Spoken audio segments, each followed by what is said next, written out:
Bueno, hoy comenzaremos hablando sobre sintaxis. Vamos a hacer una introducción a este nivel y vamos a comenzar con lo que es la oración. Y bueno, definitivamente hablar sobre sintaxis implica también hablar sobre estructura.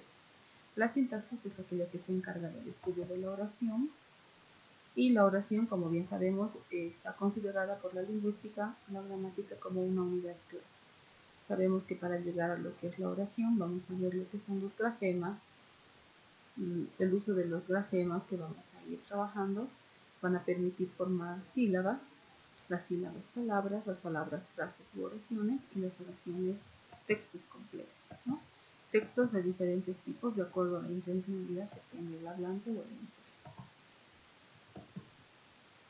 Bueno, es importante conceptualizar lo que es oración. Y la oración es la palabra o conjunto de palabras que poseen sentido completo. Decimos que puede ser una sola palabra o un conjunto de palabras porque la palabra socorro, como en este caso observamos, representa una acción, ¿no? Significa que alguien está pidiendo ayuda, ¿no? Que por favor lo salven. Si bien el verbo no se encuentra en la oración, está sobreentendido, ¿no? En cambio, en la otra oración, Paola juega en el jardín, encontramos el verbo jugar, que está conjugado y que nos expresa la acción que realiza el sujeto, ¿no? Por lo tanto, la oración no solamente es el conjunto de palabras, sino también una sola palabra que tiene el verbo sobreentendido.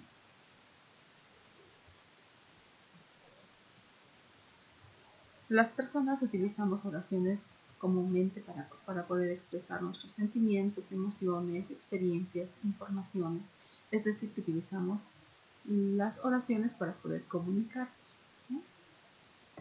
Dentro de este existen algunas clases que las vamos a clasificar de acuerdo a las oraciones por la actitud del hablante o la intencionalidad que tiene el emisor. Tenemos las enunciativas, que son aquellas que expresan la oración de manera sencilla, de manera escueta, de manera objetiva, que pueden ser negativas o pueden ser afirmativas. Ejemplos: el aire era pesado allá adentro. Esta es una oración enunciativa afirmativa. O podríamos decir, me encontraba en el cine. También es una oración enunciativa afirmativa.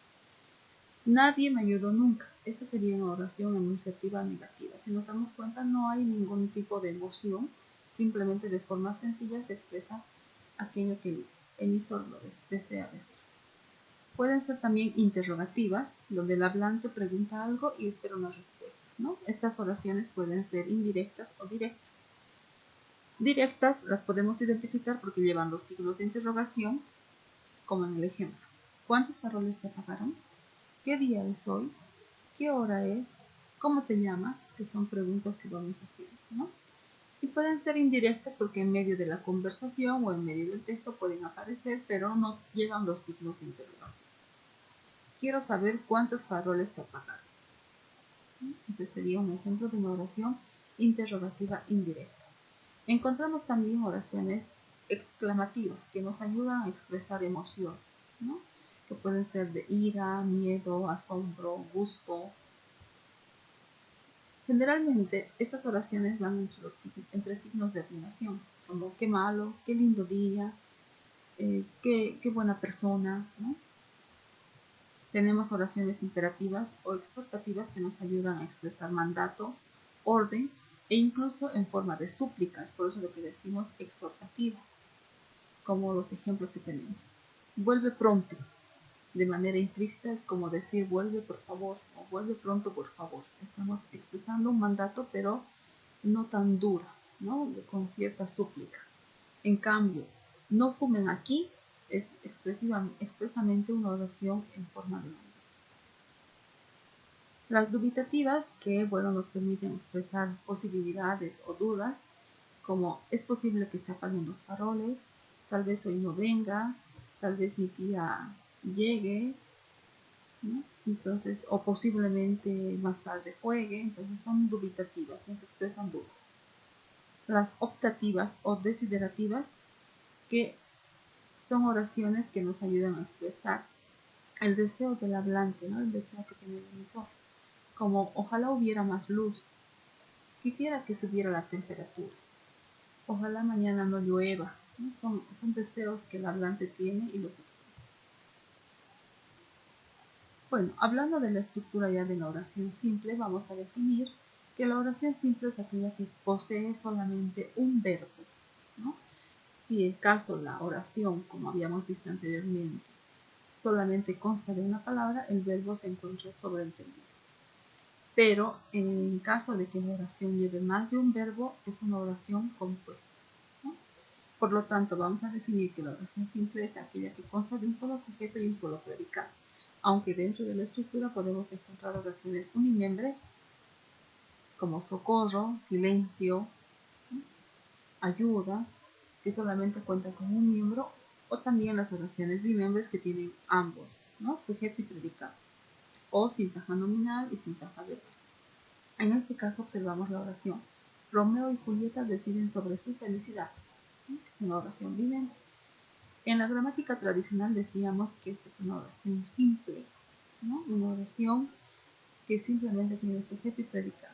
Pero en la gramática moderna podemos decir que esta oración es una oración compuesta porque lleva verbos sobreentendidos, es decir, que podemos dividir esta oración en dos, ¿no? Romeo decide sobre su felicidad y Julieta decide sobre su felicidad. Bueno, pasando ya a lo que es sujeto y predicado, vamos a tomar la misma oración y ya vamos a ir dividiendo en sujeto y predicado. Como les había mencionado, podemos decir sintagma nominal o sintagma verbal en este caso, ¿no? Que sería el predicado. Bueno, hablando del sujeto, vamos a decir que el sujeto es el que realiza o padece o es al que se le aplica lo expresado por el predicado, y el predicado es aquello que se quiere comunicar con relación al hablante, ¿no? O al sujeto que realiza la acción en la oración. El nombre o el sustantivo y el verbo siempre deben concordar, ¿no? En este caso en género y número, es decir, Romeo y Julieta en este caso sería un sujeto compuesto, pero como son dos sujetos sería plural. Entonces no puedo poner Romeo y Julieta decide sobre su felicidad, porque el verbo tendría que ser plural, ¿no? Porque nos referimos a dos sujetos en este caso. A eso es a lo que llamamos concordancia entre nombre y verbo. En cuanto a la estructura del sujeto, vamos a decir que este rol lo cumple el nombre o sustantivo, o en algunos casos el pronombre, que es el que realiza la acción, ¿no? O padece la acción en la oración. Por ejemplo, este periódico se edita en Madrid. En este caso estamos hablando de el periódico, que llegaría a ser el sujeto dentro de la oración. ¿Cómo reconocemos a este sujeto? Pues bueno, podemos ir reemplazando por pronombres. Sabemos que el pronombre es aquel que reemplaza el nombre o sustantivo, ¿no? Nos vamos a hacer las preguntas además de qué, porque no siempre el sujeto va a ser una persona, también puede ser un objeto, quién o quiénes, ¿no? Si es singular o es plural. El oficial expresa sus dudas. Nos damos cuenta que aquí tenemos un nombre como sujeto, que sería oficial. Podemos sustituir por un pronombre, en este caso el pronombre él. Él expresó sus dudas. ¿Cómo identificamos el sujeto? Pues haciendo la pregunta. En este caso sabemos que es una persona, por lo tanto vamos a preguntar con quién, porque además está en singular. ¿Quién más el verbo? No se olviden que el verbo es la palabra más importante dentro de la oración. ¿Quién expresó sus dudas? El oficial. Tenemos la respuesta, por lo tanto sabemos cuál es el sujeto. Las calles no estaban alumbradas. En este caso vamos a preguntar qué más el verbo. Identificando el verbo más el adverbio, en este caso que lo acompaña, vamos a decir que no estaban alumbradas, y la respuesta será las calles. Entonces tenemos ahí el sujeto. Prosiguiendo con el sujeto, vamos a hablar también sobre el cambio de posición que puede tener, porque no siempre el sujeto está adelante, también puede estar al medio, puede estar al final, o pueden haber cambios no solamente por cuestiones de estructura, sino también por la misma voz, que conocemos que es voz activa y voz pasiva, ¿no? En la voz activa encontramos la policía sorprendió al ladrón. Ahí tenemos el sujeto, el verbo y el objeto directo. En este caso es el ladrón que está cumpliendo como un complemento directo, ¿no? En la voz pasiva hacemos el intercambio y, bueno, sabemos que el sujeto va a pasar a ser complemento agente. En este caso, el complemento directo va a pasar a ser un sujeto activo, un sujeto pasivo. El ladrón, ¿no? Hacemos el cambio, fue sorprendido, nos fijamos además el tiempo porque acá dice sorprendió, ¿no? Está en un tiempo pasado, por lo tanto en la perífrasis verbal que yo voy a realizarlo también lo voy a hacer en pasado. El ladrón fue sorprendido por la policía. Acá tenemos la policía que de sujeto se ha pasado a ser complemento agente. No olvidemos que el complemento agente va encabezado por la preposición por, ¿no? Como les decía, el sujeto no siempre está al inicio, puede estar al medio o al final, y a esto se llama hiperbatón, ¿no? Es un recurso que nos permite alterar la construcción de la oración, que por lo general se presentan en textos literarios, donde aportamos un poco más de recursos lingüísticos o aportamos belleza. En textos poéticos, por ejemplo, encontramos esta alteración. Vamos a ver el ejemplo. Un pájaro se ha posado en nuestro tejado. ¿Cuál es el sujeto? Vamos a hacer la pregunta, ¿no? En este caso estamos hablando de un pájaro que sería un animal. Entonces vamos a preguntar ¿quién? ¿Quién se ha posado en nuestro tejado? Un pájaro. Entonces tenemos el sujeto que sería un pájaro y que se encuentra aquí. Continuamos con la pregunta. ¿Quién se ha posado en nuestro tejado? Un pájaro. En la segunda oración nos damos cuenta que el sujeto está al medio. En la tercera oración hacemos la pregunta. ¿Quién se ha posado en nuestro tejado? Porque recordemos que tenemos que identificar el verbo. En este caso el verbo es compuesto. Tiene un verbo auxiliar y el verbo principal. Un pájaro se encuentra entonces en la tercera oración. ¿En qué parte? Al final, ¿no? Entonces observamos que el sujeto no siempre está al inicio.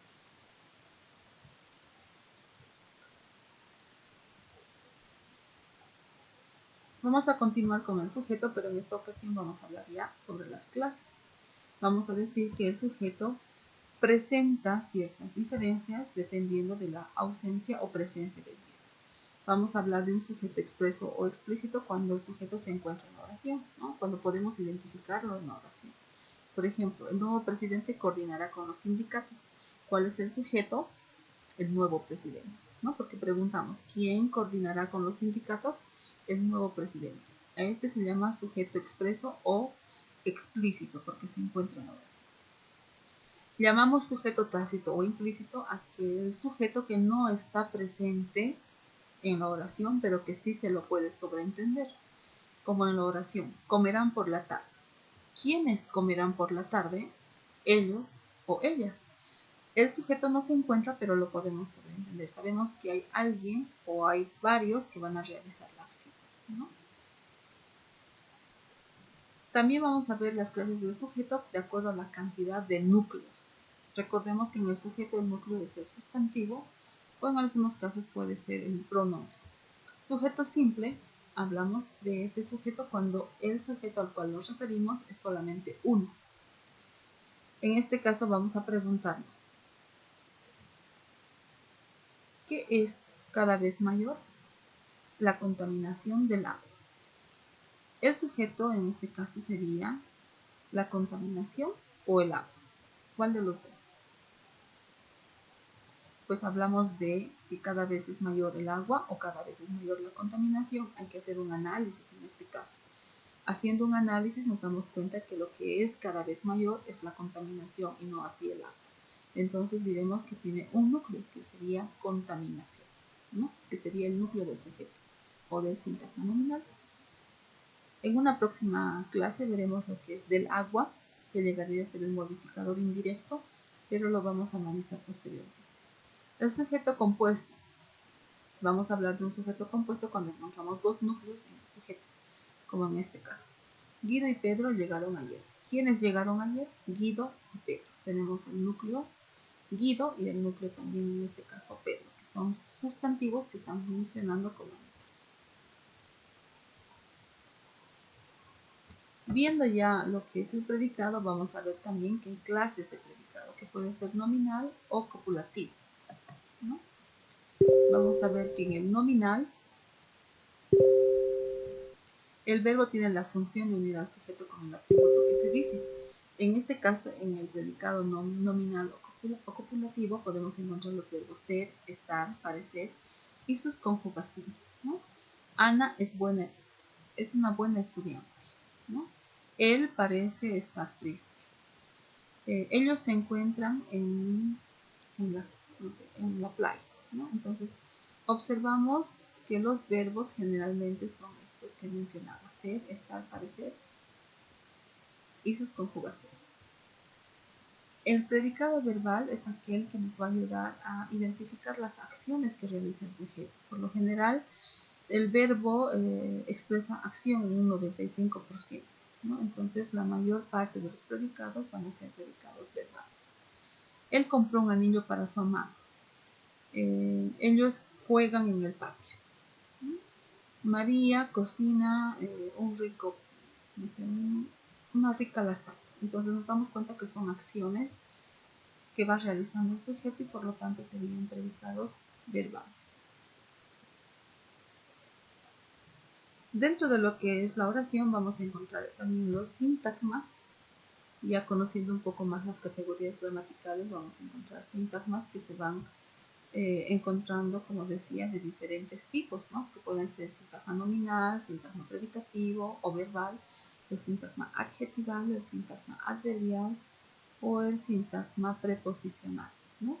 Vamos a entender por sintagma a aquella unidad lingüística que está formada por una o varias palabras y que lleva como núcleo una de estas palabras relacionadas, que puede ser un sustantivo, que es un sintagma nominal, un verbo si es un sintagma verbal, un adjetivo si es un sintagma adjetival, una preposición si es que va encabezando este grupo de palabras, porque en este caso sí, la preposición no puede ser núcleo, pero sí encabeza ese grupo de palabras que llegaría a ser un sintagma preposicional.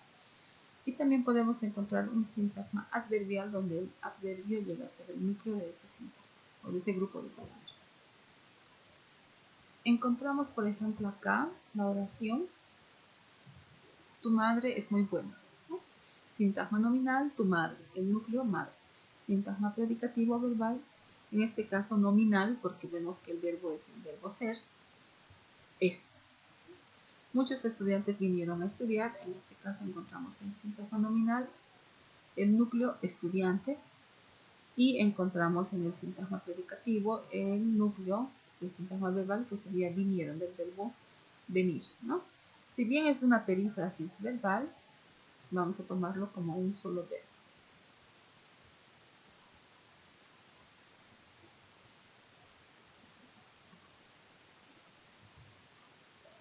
Puntualizando un poco más y viendo los ejemplos de los sintagmas, vamos a ver algunos.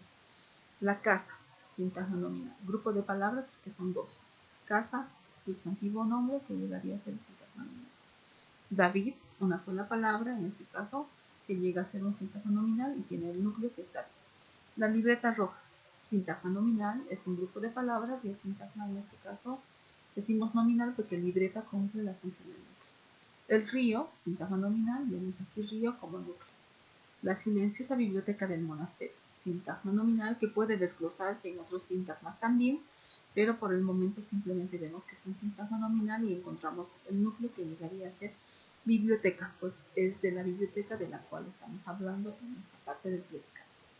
Muy contenta, sintagma adjetival porque estamos calificando, ¿no? Cómo está contenta. Aquí vemos la palabra contenta que hace de lo que es un adjetivo. Sintagma adverbial, lejos, simplemente un adverbio. La tienda de Pedro, sintagma nominal, que en este caso vamos a decir que también tiene un sintagma preposicional. La tienda, en este caso tienda, llegaría a ser el núcleo del sintagma nominal, y de Pedro es el sintagma preposicional que a su vez tuviera un sintagma nominal que lleva como núcleo a Pedro. Comió, sintagma verbal, vemos que es un verbo, y sintagma preposicional en Madrid, que a su vez, como decía, llevaría un sintagma nominal que sería Madrid, ¿no?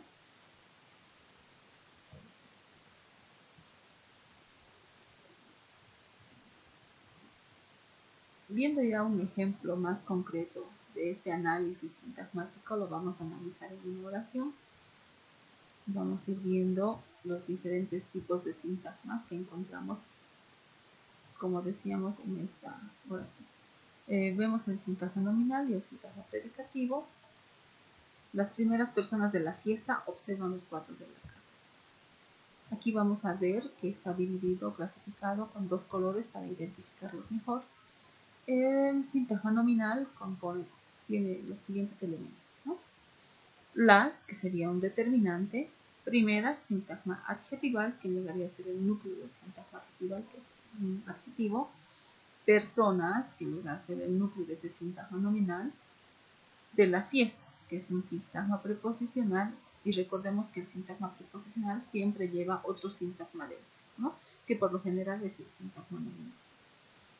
En este caso, el sintagma preposicional, encabezada por una preposición, que sería preposición de, lleva también un sintagma nominal, que en este caso es la fiesta, pero lleva el determinante y el núcleo, que sería fiesta. Vemos el verbo, ¿no? O el núcleo del sintagma predicativo, que es observan.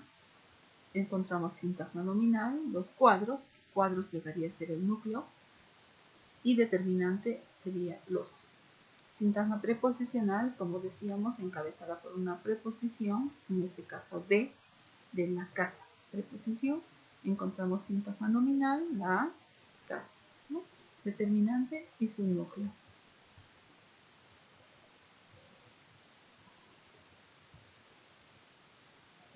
Como bien decía, vamos a ir analizando en la posterior clase los elementos o complementos de la oración simple, pero para finalizar esta primera parte conozcamos también a grandes rasgos cuáles son esos componentes. El sujeto tiene como elemento básico o núcleo a un nombre o pronombre, eso ya lo habíamos mencionado anteriormente, espero que haya quedado claro. Dentro del sujeto vamos a encontrar diferentes elementos como el modificador directo, el modificador indirecto y la aposición, ¿no? Y ya lo vamos a ir estudiando. En el predicado vamos a ver que el núcleo siempre es un verbo, eso también ya lo hemos mencionado, pero también encontramos el objeto directo, el objeto indirecto, que también se los conoce como complemento directo o complemento indirecto. También encontramos los complementos circunstanciales, que son muchos, que tienen mucha relación con los adverbios, que son complementos circunstanciales de tiempo, de modo, de lugar, de instrumento, de finalidad, de compañía, de tema o argumento, son varios, ¿no? Pero que realmente es apasionante poder darnos cuenta o identificar estos elementos en la oración simple. Encontramos el complemento agente, que por lo general va encabezada por la preposición por, y además se encuentra en oraciones pasivas, como la que habíamos visto en la estructura del sujeto, y encontramos también el complemento predicativo, que se vale de adjetivos, ¿no? Bueno, hasta ahí llegamos con esta presentación. Muchas gracias por su atención.